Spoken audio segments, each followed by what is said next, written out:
Alright, we're going into the Lotus Den. We'll come back when we've got another etiquette, and then we'll go and, like, talk that dude out. Don't worry, I still fixed the feng shui. Alright, we're in. It's time to do some snooping. SimSense vending machine. The SimSense machine has been left unlocked for restocking. There's a packaged data chip. Steal the chip. Nice. What else we got? Anybody in the bathroom? No? Alright. Oh god, I've pushed a button. Jesus Christ, it's taken me like a billion miles away from the program. There we go. So that's locked. Door panel. Enter key codes. What is the code I got? Smuggler's Den code? That's not what I'm here for. Master code works on doors inside the Lotus Den. 7881.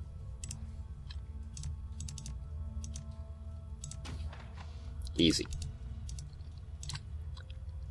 Why, hello!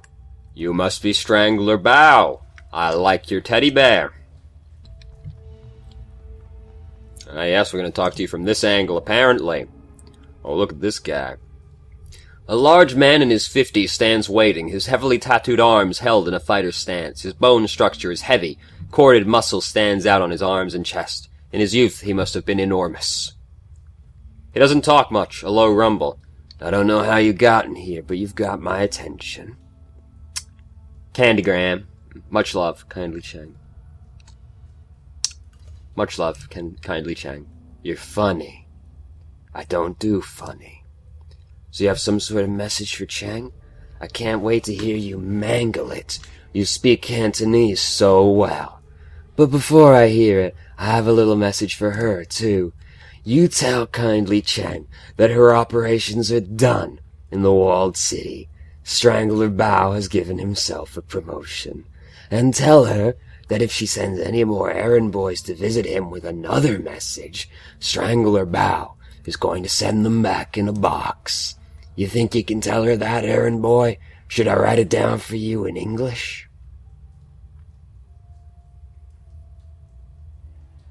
These are some good answers. Oh, come on, Strangler. Can I call you Strangler? We just want to hang out, play some video games, do triad stuff. Strangler Bao reaches for his PDA, taps a button on the side. Only a second later, you hear the sound of a door opening and footsteps. You want to play? Let's play. Probably should have just given him the stick. Am I allowed to kill him now? Should I just, like, reload the save? We'll see how it goes at the end. Oh, he's not actually an enemy? Alright, if you say so.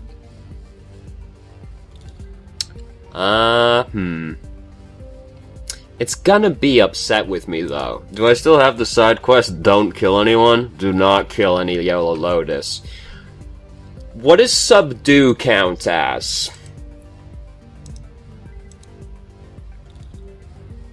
Does more AP damage than HP damage. That's not gonna, like, knock the dude out, is it? That's not gonna knock the dude out. We're gonna reload the save. That's what we're gonna do. Because, we've already done it once. We'll do it again. I felt like being funny. I should have known that it wouldn't. I mean, I strongly suspected that that's how it would go. But I wanted to do it anyway. And now that I have been punished for it, I will learn my lesson. It's probably going to make me do the whole hacking thing again, isn't it? Because I doubt it auto-saved when we opened the door.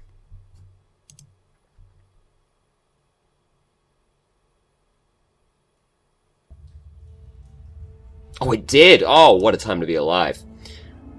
No problem, no problem. Hold on, Bao. I'm on the way. Let me just steal this SimSense again. I'm not above safe scumming. Do I look like I'm above it? If I was above it, I wouldn't have done it twice, would I? Though the first time I felt robbed. I was like, I'm gonna do a good deed for this old man. I'm gonna be a good Samaritan. Oh, he doesn't want it? Alright, fine. Be that way. Alright, Bao. Let's go. Candygram, much love. Just slot the stick, listen to the message, and I'll be gone, okay? I don't get to hear you butcher the message. I'm sad. He grabs a small plastic drive from your hand, slots it into his Shrid player. Kindly Cheng stands erect, speaking directly to the camera. Mr. Bao, as everyone knows, you're a man of swift action. I respect that, and because of that respect, I will get right to the point. I know where your money is coming from. I know that you have friends working for straw sandals like myself that have been siphoning funds from their organizations. I know about the noodle shop that you launder the money through. I have tasted their broth and found it wanting. The old man becomes flinty hard. You've been stealing from the Yellow Lotus, glorifying yourself with revenue that we have earned, and I have files to prove it.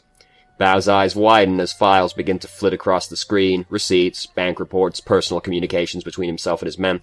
Kindly Cheng continues speaking, smooth and casual. Now, in light of our recent conflict, you might be wondering why I'm keeping this information to myself. Why I haven't exposed you so you could be dragged from your lotus den by the balls and slowly roasted on a rotisserie spit.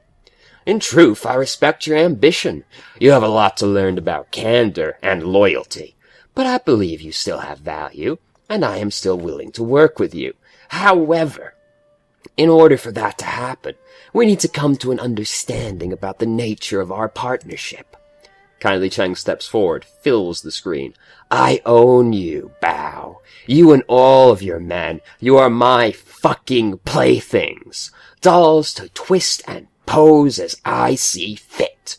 I am in this position because I am far better than you at this, and it's time that you learned it. Accept what I am telling you, and we can get back to business. Prosper together.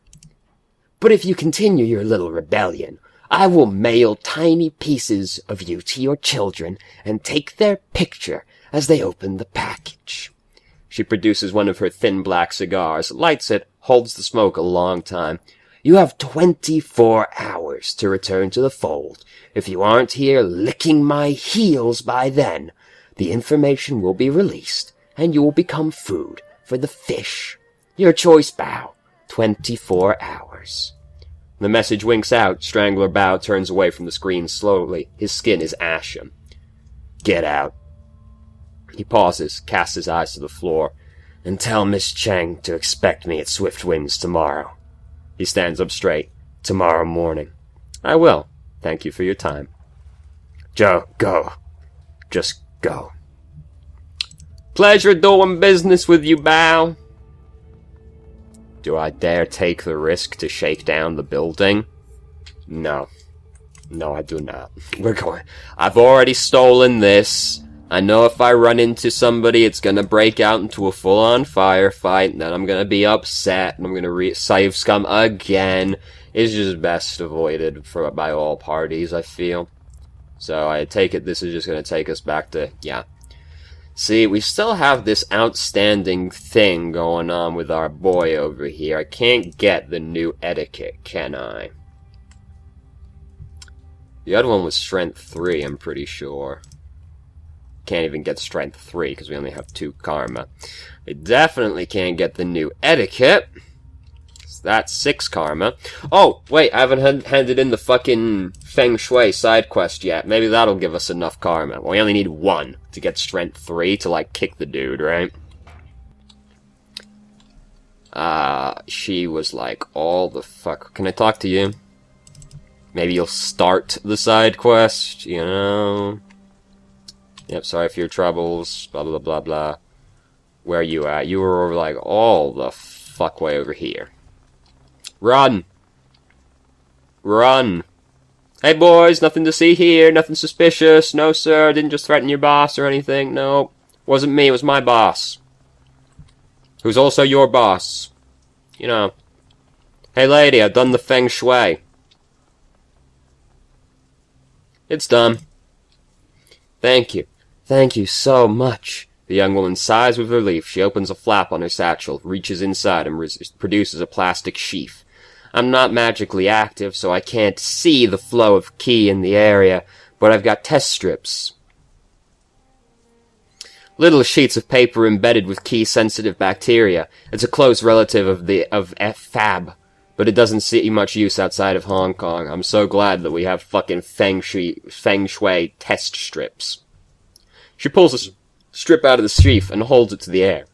Within seconds, it turns ink black. She lets out a dejected sigh, her eyes shifting to the strip, to her watch, to the strip again. She looks utterly defeated.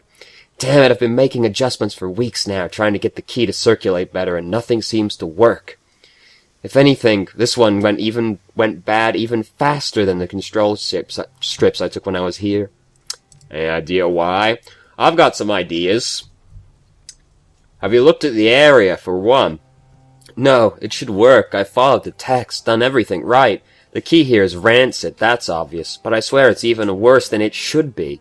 No wonder this place is so disgusting. The student coughs and rests her head on her hands. That's it, I'm getting out of here. In a little while. Gotta tell my advisor about this. Thanks for the help. Hope you don't stay long. I sure as hell won't. No karma at all? I'm upset. I don't want to kill the dude, because then Cheng will be upset. I guess we're just leaving. I guess that poor old man's just gonna have to get fucked, because I'm not failing the side quest for him. Oh well. What can you do? Well, I could do something, but I'm not prepared to do it, so, you know. I guess that makes me no better than them, but it's alright. I'm sure we're gonna do more morally ambiguous things before the day is over. Wu holds up his hand to everyone to stop, turns to the two of you and hooks his thumbs up to his belt. Well, that was a thing. Never thought I'd be shuttling messages between criminals in a Hong Kong syndicate. I can't imagine what Redmond would have wanted in the walled city. This place just feels wrong. Must have been important. He flew all the way here, hired runners for an escort. But why? This place makes you feel like your life has no value, like there's just no point to anything. There's probably demons or some shit, you know. Shadowrun is that way, where it can just be, demons are fucking with people. He sighs and looks at your companion. Great life you have here. Isabel ignores the barb. She's too pleased. I can't believe it. We actually delivered Auntie's message without anyone dying. I've had enough of triads. Let's get out of this pit. I'm with you, Gun Show. I don't need to see this place ever again. Gun Show. Seriously? That's not gonna stick, is it? I don't get to say something like too bad, Gun Show. God damn it. Oh well. All in all, a smashing success. We only saved scum twice. It's hard to shake off the walled city. Its gravity clings to you as if the wretchedness itself had grown tentacles. The sound of suffering subside, but their echoes still thrum your insides. Isabel walks quickly, regularly checking over her shoulder as if expecting pursuit from the buildings themselves. She hugs her cyberdeck to her chest as if protecting a small child. Wu pauses a moment and breathes a sigh of relief when you finally reach the streets, but returning to Hui isn't like coming home. Suspicious looks and closed mouths accent unsmiling faces that billboard a universal message. You don't belong here. Time to report back to Kindly Cheng and inform her that the message has been delivered. Get this business over with, get your sin burned, get on to the next step, whatever that is. You leave the city of darkness behind, head to the mahjong parlor, and a date with a crime lord. I do like having seen the juxtaposition between those two responses that Bao can have. Oh, fuck you, smart guy, and, oh shit. Right, Kindly Cheng's kind of a bitch. I forgot. You know, I've clicked continue. Don't feel pressured or anything to actually, like, continue. Thank you. Oh, now we gain the 6 fucking karma. They're not worth it, is the achievement I just got, presumably for not killing anybody during that. Let's spend this karma now before I forget about it. I'm also going to use it to increase our charisma, so that might matter. I'm going to take Shadowrunner, because that looks like it's going to be useful in the near future. There's nothing else I really want to spend 2 on. We could increase pistols. Nah. Confirm. Alright, shame we didn't have that like 5 minutes ago. In hindsight, picking Shadowrunner would have probably been like the most logical choice at the start of the game, because, you know, we're playing Shadowrun. But at the time I was like, nah, we'll be like a smart-ass, like, supervillain mustache elf. Which is what we are, at the same time still. Hey Cheng, we did it. It went flawlessly. Kindly Cheng watches you closely as you walk across the mahjong parlor. As you approach her, Lieutenant leans in, brings her mouth close to the Triad boss's ear. Cheng smiles and nods, her eyes never leaving you. There's a twinkle in the straw sandal's eye. I've heard from Bao. He got my message very clearly. And I understand there were no casualties created during your little delivery run. I am pleased and surprised. You gave simple instructions. Would have taken an idiot to mess it up. A wry grin. You'd be surprised how many idiots I have to deal with on a day-to-day basis. My message was delivered, and Strangler Bao is back in the fold, earning for me. As far as I'm concerned, our transaction is complete. While you were gone, I set the wheels in motion to wipe your identities. She pulls out her PDA, stabs a button with a lacquered fingernail, very different to lacerated. The order has been sent. Congratulations, you are now sinless. Shadow people. Wu exhales deeply. His eyes remain focused straight ahead, and his shoulders sag. We'll figure a way out of this, Duncan. Wu pulls himself up to his full height. There's only one way out of this, Lou, and that's through it. Whoever gave the order to kill order on Carter also forced us to give up our identities, and took Raymond. That's all I can think about, finding who did this and finding Ray. Kindly Cheng holds up a hand. While I was working to get your sins burned, I also had my network look into Raymond Black's disappearance. She rests her PDA on the mahjong table facing you. The Triad boss's tongue slips from her mouth as she looks over the top, hunting for the right button on its upside-down interface. She finds it and looks up at you again. I have news to share with you, my darlings, the kind you won't like. Raymond Black is dead. She taps the button, and a recorded newscast appears on screen. Raymond's photograph appears on the screen behind a reporter standing on the docks in Victoria Harbor. It's a picture you've seen before, a professional portrait taken for a press release about a youth center he was opening in the Redmond Barrens. Under Raymond's photo are the words, Seattle man killed.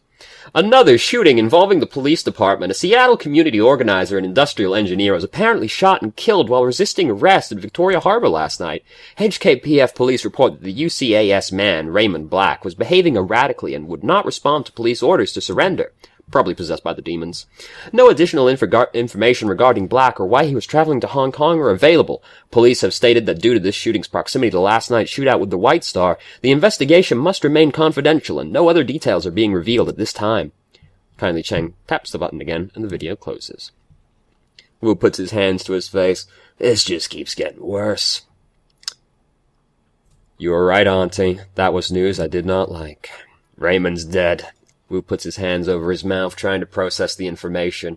He sways for a moment, and for a moment it looks as if he's going to pass out. Isabel reaches out to touch Wu, thinks better of it, and pulls back her hand. Sorry for your loss. I never had a father, so I don't know what it's like to lose one, but sorry. Raymond dies the same night we were ambushed? That's no coincidence. No fucking way.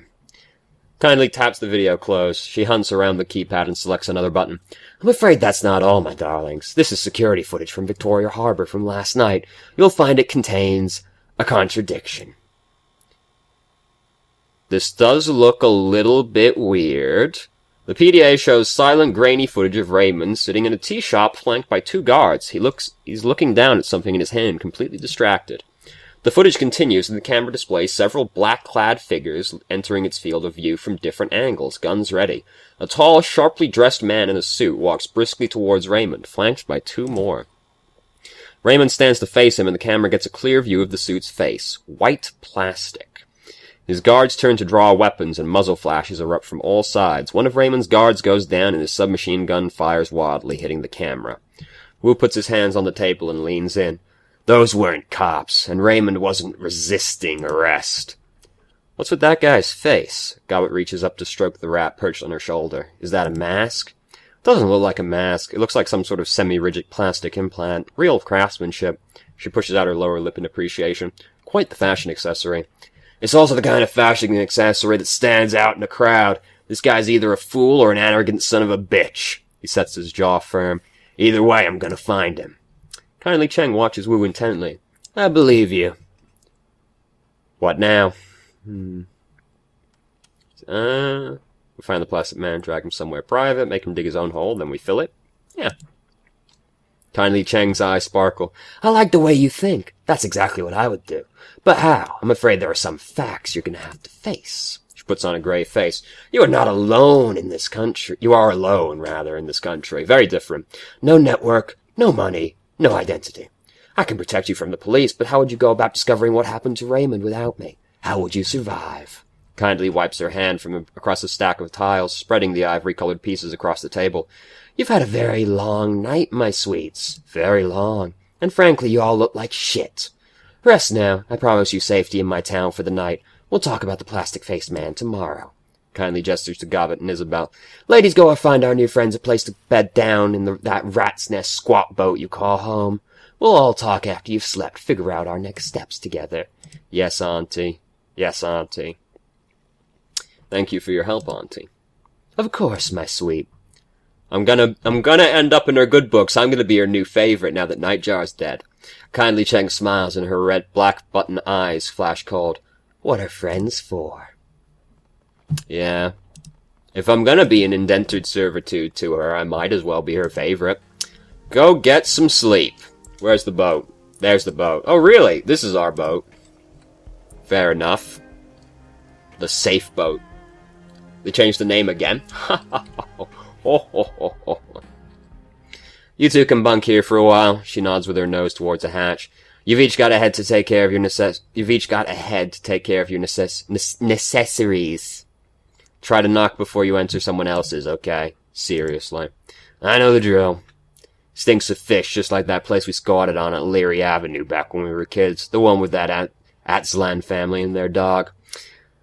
You hated that dog. He kept digging out my food stash. No matter where I hid it, he'd find it and scarf down a week's worth of grub. He wipes his nose with a gloved hand. Still, it was sad what happened to him and the family. No one should go out that way. He stretches and his spine pops like a handful of firecrackers. I think I've been up for something like 36 hours straight. He drops his arms. And this has been one shit stain of a day. Time to end it. The orc turns to you, raises an eyebrow. Anything you need before I leave it to you? Is it just you and Isabel living here? Yeah. Gobbet's mouth screws up a bit. No, Nightjar and Gutshot are gone. It's just us. Squeal of metal grinding on metal rips through the boat. It sounds like it's coming from the level below. And the creepy Russian guy renting the engine room downstairs. Nothing to worry about. He mostly keeps to himself. She checks her PDA. He'll stop soon. He's usually quiet by now. Is there a place for my stuff? Yeah, check the locker over there. You can stash your stuff in it. No one will touch your things in here. It's a lot bigger than it looks. How'd you get your hands on this place? How do people like us get our hands on anything? We found it. You found it empty? He sweeps his eyes across the cabin. The doubt is plain on his face. Somebody abandoned a prime piece of real estate like this. She shrugs. Close enough. It was full of BTL junkies when we came across it. Better than life. So I should tell you what that means. They were completely wigged out on some multiplayer cyber game. I'm not sure they ever chipped out of it. They were completely emaciated, stewing in piles of their own shit, their eyes sunk into their skulls. Pretty gruesome stuff. They racked up a killer score, though. True, they had the moves. Should have hung an IV up while they were playing, though. Turns out nutrition is important. What happened? They die? Nightjar ran him out. Not sure what happened to him. Anyway, it's ours now. Auntie Cheng says so. All but the engine room, you mean? Right, everything but that. Auntie rented it out from under us. That must have pissed you off. Whatever, we weren't using it. As long as our downstairs neighbors keeps to himself, he can have the lower level, especially if it keeps Auntie Cheng happy. I'm gonna grab some sack time, too. Good, you look like you could use it. We'll go see Kindly in the morning, figure out our next move. Good talk, team. Everything's terrible. I'm going to bed. The cot in your cabin is neatly made, with crisp-looking sheets and an insulated plastic blanket. A fine layer of dust coats its surface. It's been a long time since anybody slept here. Go to sleep. You climb into the cot and worm your way under the sheets. They've been starched stiff as boards, but you've slept beneath worse. The lice and bedbugs that plagued your old prison cell are mercifully absent here, and the salt air is fresher than the rancid stink of the Redmond Barrens. The moment your head hits the pillow, exhaustion sets in. You can barely keep your eyes open. Sleep washes over you like a warm bath, and everything goes black. Now we have the horrible nightmare. I knew it. Look at it.